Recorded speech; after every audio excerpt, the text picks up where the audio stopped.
پہلے آپ رمضان کے مقصد کو ایڈجسٹ کر لیں کہ رمضان کے روزے کیوں فرض کیے گئے، رمضان میں قرآن نازل کیا گیا تو قرآن کا کام کیا ہے۔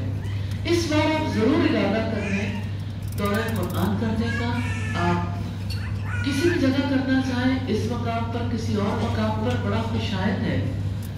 لیکن اگر آپ اپنی جاب کی مصروفیت کی وجہ سے، اپنے تعلیمی سلسلے کی مصروفیت کی وجہ سے آپ کے لیے مشکل ہو تو آن لائن آپ اپنے موبائل پر ایک کلک سے آپ دورہ قرآن اوپن کر سکتے ہیں۔ 2 o'clock پہ لائیو دورہ قرآن انشاءاللہ تعالی لاہور سے آئے گا، اور انشاءاللہ پوری ورلڈ میں 6 ٹائمنگز ہیں ہمارے، جس پہ آپ اس ٹائم پہ نہیں کسی اور ٹائم سے بھی آپ فائدہ اٹھا سکتے ہیں۔ 6 اوقات میں یہ دورہ قرآن بار بار ریپیٹڈلی نشر ہوگا انشاءاللہ۔ لیکن جو مجالس ہے نا، اس کا فائدہ بہت ہوتا ہے۔ ایک وہ بھی مجلس ہے جو یعنی اب یوں سمجھ لیں کہ فضائی مجلس ہے۔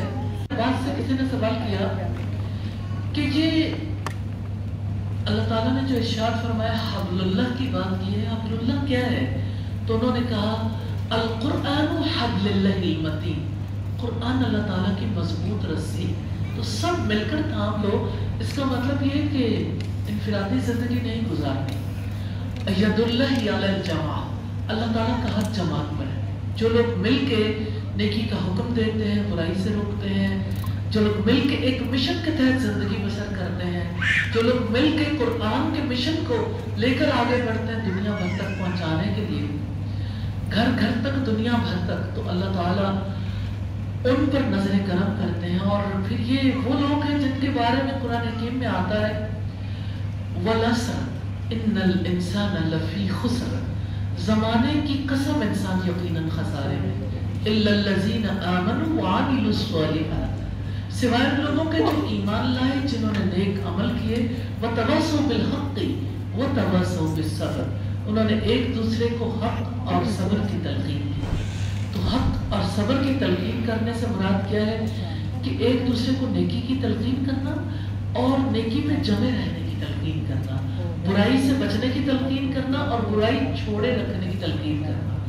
تو ایسے دوست بنائیں جو آپ کو نیکی کے راستے پہ چلائیں، ایسے فورم جوائن کریں جن کی وجہ سے آپ نیکی پہ برقرار رہ سکیں، کیونکہ ایک اکیلا 2 11۔ اللہ تعالیٰ ہمیں ایسے فورمز کو جوائن کرنے کی توفیق دے جن کی وجہ سے نیکیاں پروان چڑھیں۔ جی جی بیٹا۔ السلام علیکم وعلیکم السلام۔ ہمارے یہ اللہ تعالیٰ نے فرمایا سورہ البقرہ میں۔ لیکن جیسے ہی چھوٹے ہوتے جاتے ہیں ہمارا بڑا روزہ بھی جائے تو ہم اس کو برقرار جو ہمارے دین کے ساتھ یا اللہ کے ساتھ جو تعلق ہوتا ہے اس کو نہیں برقرار۔ بڑی عمدہ بات آپ نے کہی ہے۔ اصل میں رمضان کی نیکیوں کا کرکس یہی ہے کہ آپ رمضان کے بعد بھی اس نیکی کو مسلسل جاری رکھنے کے قابل ہو، یعنی نیکیاں کمائی ہیں، تربیت ہوئی ہے، بعد میں بھی رمضان کے اثرات جاری رہنے چاہیے۔ اس کا تعلق بھی ونس اگین ارادے سے ہے، دعا سے ہے اور پلاننگ سے ہے۔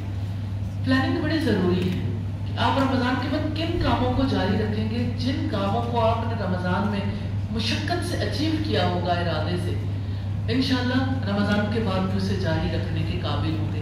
الحمدللہ اس دفعہ ہم کوشش کر رہے ہیں کہ لوگوں کو ایسی ٹریننگز کروا دیں کہ رمضان کے بعد کا ایک اسکیجول ہم نے دیا ہے کیسے آپ ان نیکیوں کو برقرار رکھ سکتے ہیں۔ تو 30 days میں جب آپ نیکیاں کرنے کے لیے اپنا احتساب کریں گے تو انشاءاللہ بعد میں جب نیکی کرنے کا ارادہ کریں گے اللہ تعالیٰ اس کے لیے ضرور گنجائش پیدا کر دیں گے انشاءاللہ۔ کوئی اور لیکن ارادوں کے بغیر رمضان کے بعد اثرات جاری نہیں رہتے۔ عید کا چاند دیکھتے ہی سب کچھ چھوٹ جاتا ہے کیونکہ ابھی وہ جمع ہی نہیں، قرار ہی نہیں پکڑا۔